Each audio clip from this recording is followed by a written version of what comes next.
Big news that everybody is talking about right now is that Andrew Tate is coming in to boxing. He's coming into Misfits Boxing to fight Chase Demoor December 20th.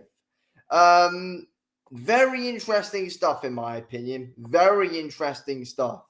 You know, obviously he's had over 80 kickboxing fights, 76 wins, 9 losses, you know. It's a very good kickboxing record, which he's got overall, but boxing is very different to kickboxing. Andrew Tate has been, you know, like we've seen many clips of him just training pure boxing for many years now, though, to be honest. So I think there's been a lot leading up to this, and I feel like Andrew Tate's known quite a while, like even with all the situations that's been going on with him, that, you know, he's always wanted to go into the influencer boxing scene. And I feel like he changes it up a lot as well, because I don't look at this, I don't look at Andrew Tate fighting and think, oh, it's just another influencer fight. I look at it and I think I'm actually really intrigued to see what's going to happen here. You know, whether you like Andrew Tate or you hate Andrew Tate, he's bringing in that attention either way. And I'm really looking forward to seeing what it's going to be like. I feel like the production is going to be good. I feel like it's going to be interesting to see how good he is. Like, you know, if he loses this fight, then, you know, it's to Chase Demoor as well. And there's a lot of memes about him in the boxing ring, put it that way. So, you know, look, I know the guy's improving, but if Andrew Tate loses to him, he's not going to be allowed to forget it. No one's going to allow him to forget it. But the thing is that I think he's trying to outsmart a lot of people in ways, because a lot of his big fans, you know, will see Andrew Tate in this and think, oh yeah, he's the much older guy, he's the much smaller guy. That's the narrative that Andrew Tate's trying to paint to everyone in the audience right now, that, you know, he's pushing 40. Can he really do it one more time? Can he do it pure boxing? Because still, you look at him as a boxer, and he still has that kind of upright kickboxing kind of style. So that, again, makes things interesting. But again, you go to the narrative of him being the, you know, the older, smaller guy than what Chase Demoor is. And then is, you know, I feel like a lot of people will lap it up. And, you know, he's good at, you know, he's good as a businessman, as we know Andrew Tate is. But yeah, I think the narrative of him being, you know, a kickboxing world champion as well gets, I think, a bit misinterpreted in ways, because he was, but I see so many people saying that he was on the level of guys like Alex Pereira. It's just, you know, it's just not true. It's not true, though, is it? If we're being completely honest, like, you know, if I'm being real, Andrew Tate wasn't really anywhere near glory kickboxing level. Put it that way. He wasn't near. He wasn't anywhere near that kind of level when he was kickboxing.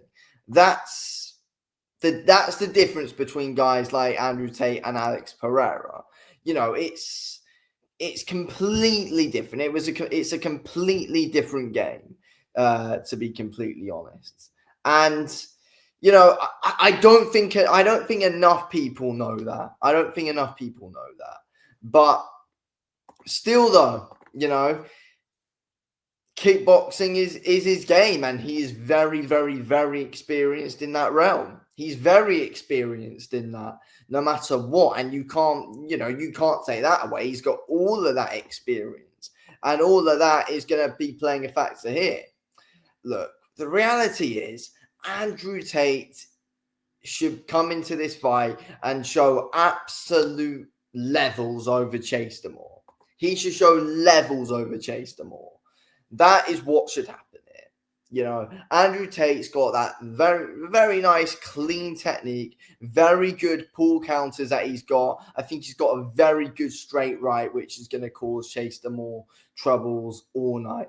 I think he's got a very dangerous right hand. The straight is very good, and I feel like that's what Andrew Tate likes to favor a lot. It's his straight punches. and they are very deadly. And Chase Demoor's chin will be right there for it. Andrew Tate is going to absolutely run through this guy inside 2 rounds. You never know. Look, ring rust might show. He hasn't had a fight in years. I believe, what was it?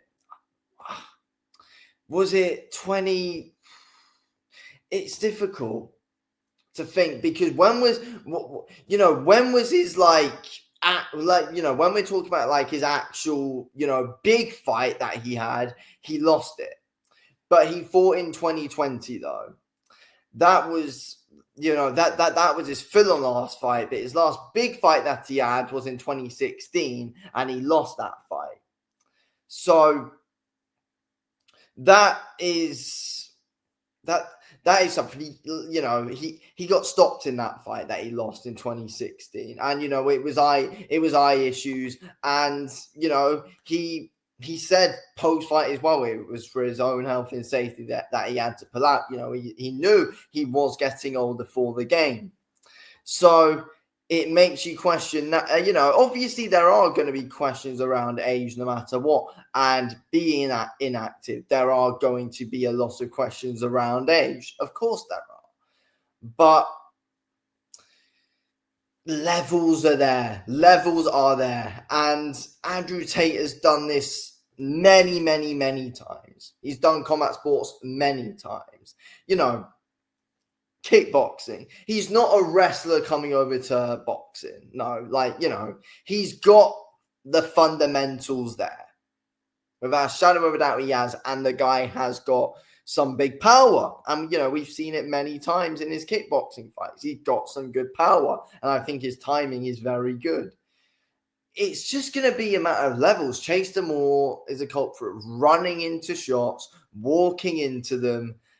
And I just feel like it's just tailor-made for Andrew Tate to destroy him in about 2 rounds. And I feel like loads of people will hop on the bandwagon and think that this is an absolutely huge win if he wins it. And look, I get why he's taking this fight. It makes sense. You can't just, take like a Darren Till fight after Andrew Tate's been out for so long. That would be stupid of him. And, Chase Demoor is the heavyweight champion and misfit. So I do get the narrative. So I do get why he wants to take it. But I think Andrew Tate and his coaches would look at this and think, yeah, right, he's the champion. But there's no chance I lose to him. That's what they're looking at here. They know that Darren Till's a way tougher fight. They know it's way, a real big risk. This isn't really a risk at all. It's one which Andrew Tate's going to get that misfits belt. And it's one that he's gonna win easily. So yeah, I feel like a lot of people will be outsmarted by it. Either way, I am very excited to see what happens here though. Anyway, thank you all for watching.